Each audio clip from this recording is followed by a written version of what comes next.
Salut à tous, bienvenue chez DPZ. Donc aujourd'hui, vidéo très simple, sans montage, sans rien. J'ai pas le temps de me poser encore pour faire petit setup YouTube bien. Donc voilà, c'est pas Dylan qui a pas le temps hein, d'ailleurs. Il n'y a pas de souci de ce côté-là. Il reprendra bien bientôt les vidéos quand j'aurai repris.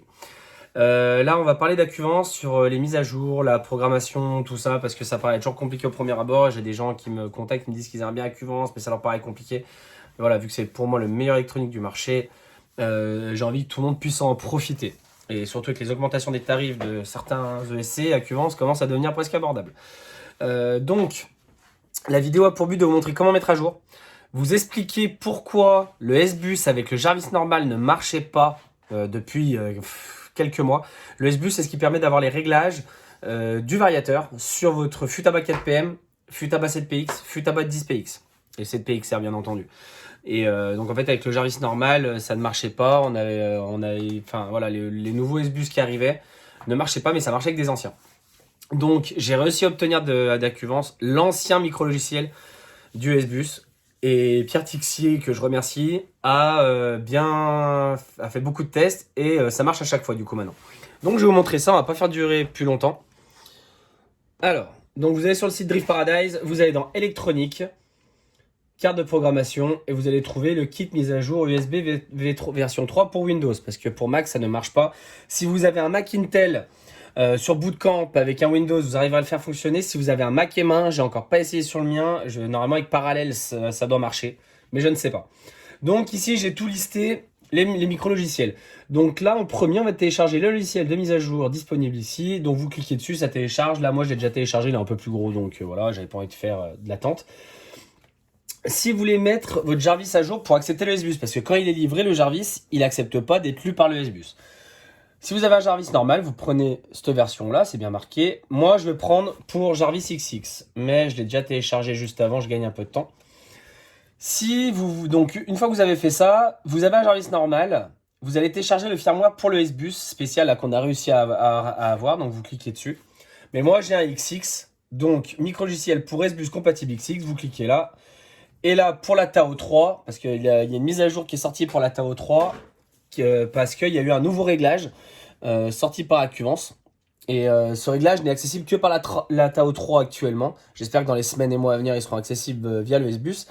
Mais quand vous allez mettre à jour le SC avec la nouvelle version plus la Tao 3, le SC sera réinitialisé, vous aurez plus vos réglages. Il va falloir refaire la calibration. Et aussi, il va falloir mettre à jour le S-Bus malgré que ce nouveau réglage n'y soit pas. Voilà.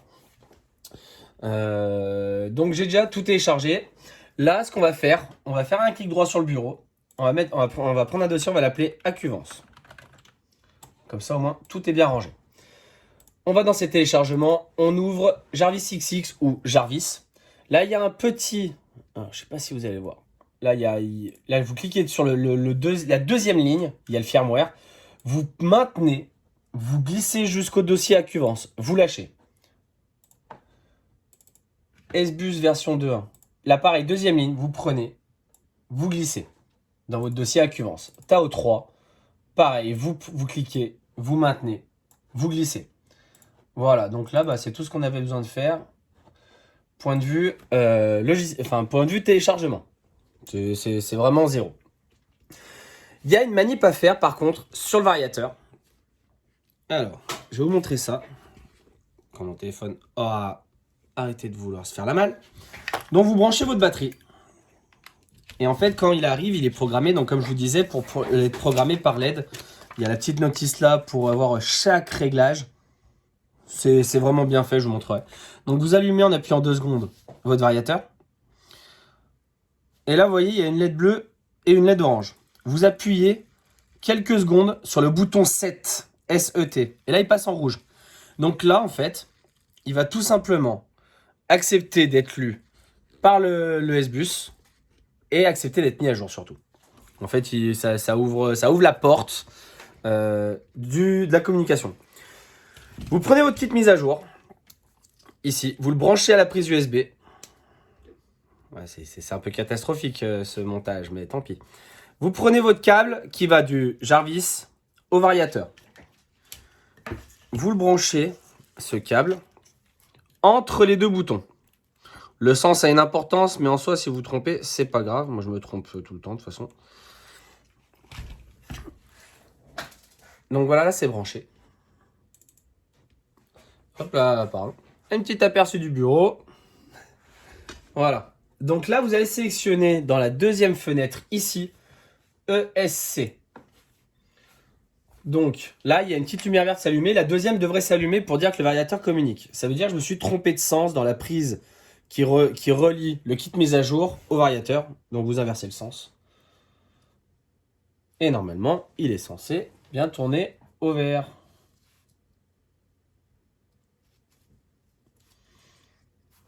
Alors, pourquoi il n'accepte pas d'être dans le bon sens? Je le retourne une fois. C'est comme les prises USB-A, ça. Si on met dans le bon sens et puis il n'y a pas moyen que ça se connecte. Donc désolé pour l'attente.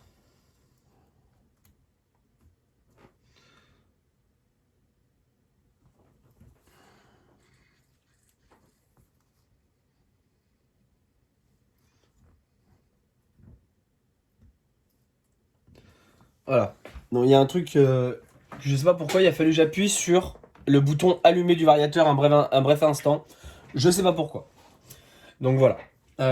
Vous cliquez sur Update. Vous allez à l'endroit où vous avez mis votre dossier AccuVendo. Moi je l'ai mis sur le bureau. Et là tout à l'heure vous avez vu on a glissé 3 dossiers. 3 fichiers dans le dossier, mais il en trouve qu'un. En fait, il vous prend le seul qui est compatible en fait, on est sûr que vous envoyez pas le micro-logiciel du SBus dans le variateur. Donc vous cliquez dessus, vous faites ouvrir, et là, transferring. Et là, on est à 20%, 22, 25, donc ça va assez vite. Hein. C'est pour ça que là, je me permets de faire une vidéo sans cut. Ça va assez vite. Donc là, quand vous allez faire une mise à jour de votre variateur, vous perdez tous vos réglages. Donc moi, je serais vous, j'essaierai de les noter quelque part. Sinon, il faut tout refaire, refaire vos essais, etc. Voilà, donc là, ça dit que c'est complet. Et bien, vous débranchez.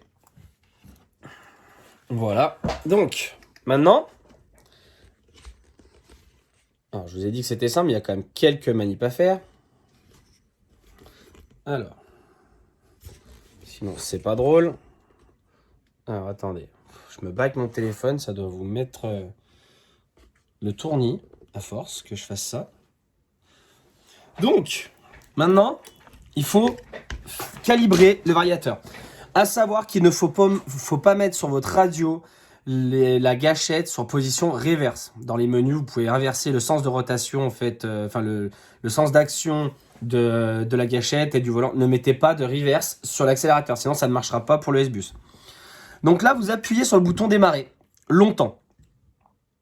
Ah bah non, mais il faudra peut-être que je branche ma batterie, sinon c'est pas drôle. Donc là, vous appuyez longtemps. Et là, ça va s'allumer en orange. Vous relâchez. Ah bah non, j'ai pas fait assez longtemps. Excusez-moi, donc je l'éteins. Donc là, on rappuie longtemps, longtemps, longtemps. On va peut-être attendre que l'orange s'éteigne. Voilà, l'orange s'éteint et il reste que la verte. Donc là, vous restez bien au neutre. Vous rappuyez un petit coup sur le bouton Power. Là, ça clignote en bleu. Vous accélérez à fond, mais n'écrasez pas la gâchette dans le plastique parce que du coup, vous décalez votre 100%.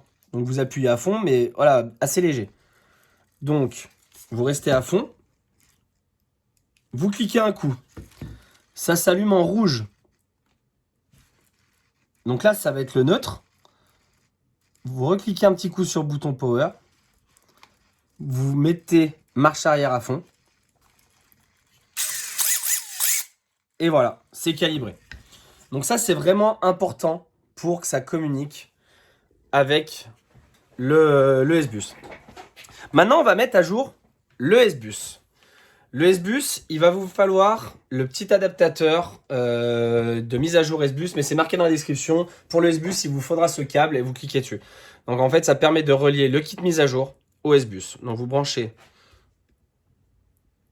le petit adaptateur. Vous reliez le câble du S-Bus. Donc là, je ne peux pas vous le montrer, c'est hors champ. Donc, maintenant, on retourne. Désolé, elle va être un peu longue cette vidéo. Dans le ciel, vous sélectionnez NEST S-Bus. Si il n'y a pas les deux LED vertes, pardon, c'est que vous êtes trompé de sens. Et bien sûr, ça recommence. Sinon, c'est pas drôle. Alors, peut-être enlever la batterie, c'est peut-être ça qu'il... C'est ça qu'il aime pas. Hop, alors. Voilà. Vous inversez une ou deux fois, c'est comme les câbles USB. Hein, un coup ça marche, un coup ça marche pas. Donc, là, vous prenez bien celui qui finit par UPD, pas celui de Tao 3. Là, il va vous en trouver deux, vous prenez pas celui de Tao 3. C'est qu'en fait, ça a le même protocole de communication. Et là, vous cliquez dessus, ça transfère. Aussi simple que ça, c'est fini. Donc là, maintenant, on va voir si ça fonctionne. Ça serait bien. J'ai pas fait les essais avec le nouveau firmware. Par contre, ce qui est bien, c'est que sur le MC1, c'est pas du tout petit à cet endroit-là pour mettre la prise. La vidéo va être longue pour vous. Je comprends. C'est pas grave. Le principal, c'est que ça marche. Vous branchez votre batterie. La radio, moi, elle est déjà allumée. Donc, on va voir. Donc là, si vous avez un Jarvis normal, vous sélectionnez MC970 CR ou Jarvis. Mais moi, j'ai le XX, donc je sélectionne Jarvis XX. Lire. Sans fil RxS Bus 2. Ah oui, je vous montrerai où on branche le S-Bus, bien sûr. Lecture réussie. Voilà, ça marche. Donc, pour accéder à vos réglages, vous allez dans Liste de données. Et là, en fait, vous avez plusieurs pages de réglages. Où se branche le S-Bus? Alors là, j'ai monté la 10PX à l'arrache ce week-end. Donc, du coup, comment dire, le récepteur n'est pas fixé. Donc, sur le nouveau récepteur, il y a 1, 2, 3, 4 et un S. Vous branchez le S-Bus sur le S. Sur les anciens récepteurs, donc le 7PX et 4PM, vous branchez sur la prise S-Bus. Je crois que c'était tout ce que j'avais à vous dire. Donc pour la Tao 3, pour la Tao 3, vous avez une prise USB. Et en fait, vous branchez l'USB à l'ordinateur. Vous faites la mise à jour pareil en sélectionnant Tao 3. Et vous aurez accès aux nouveaux réglages. Pareil, vous pouvez avoir accès à la télémétrie. Du coup, sur votre radio, ça, je vous laisse aller voir dans votre notice de télécommande. Ça marche super bien. Donc voilà, j'espère que la vidéo n'aura pas été trop longue, pas trop pénible. Voilà, comme vous avez vu, des fois, quand vous branchez le kit mise à jour, il détecte pas tout de suite, vous inversez, enfin voilà. Vous essayez d'appuyer un coup sur allumer sur le variateur si vraiment il ne le reconnaît pas. Et là, moi, ça a marché. Donc je sais pas trop, pas la batterie branchée, je sais pas si ça a une influence. Je peux peut-être vous montrer comment on règle avec les LED, ça peut vous intéresser. Donc là, on allume. Et là, on appuie donc 4 secondes sur le bouton que je vous ai montré tout à l'heure, le bouton 7. Et on va passer en réglage LED. Ok? Donc, ce qu'il faut faire, c'est qu'on appuie 2 secondes sur le bouton 7. Et là, il va passer en mode réglage par LED. Et il y a toute la liste là. En fait, pour changer de réglage, vous appuyez une fois sur le bouton 7. Non, c'est peut-être le bouton power. Ah non.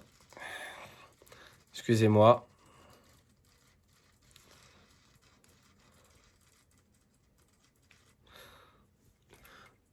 Je redémarre, c'est plus simple. La vidéo va durer 20 minutes.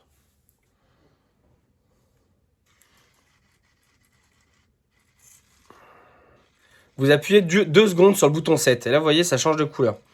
À chaque fois que vous appuyez sur le bouton 7, vous allez accéder à un nouveau réglage. Et en fait, les LED correspondent à ce qui est indiqué là. Quand vous voulez rentrer dans le réglage, vous appuyez encore 2 secondes sur le bouton 7. Et là, vous pouvez changer la couleur de la LED en appuyant à chaque fois sur le bouton 7. Et ça va vous donner le réglage qui est indiqué. Pour valider, vous appuyez 2 secondes sur le bouton 7. C'est un peu petit là où je suis.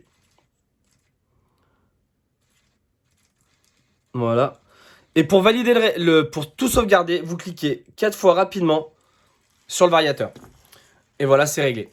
Allez, sur ce, désolé, la vidéo fait un quart d'heure, mais j'espère que ça va vous aider. Allez, à plus!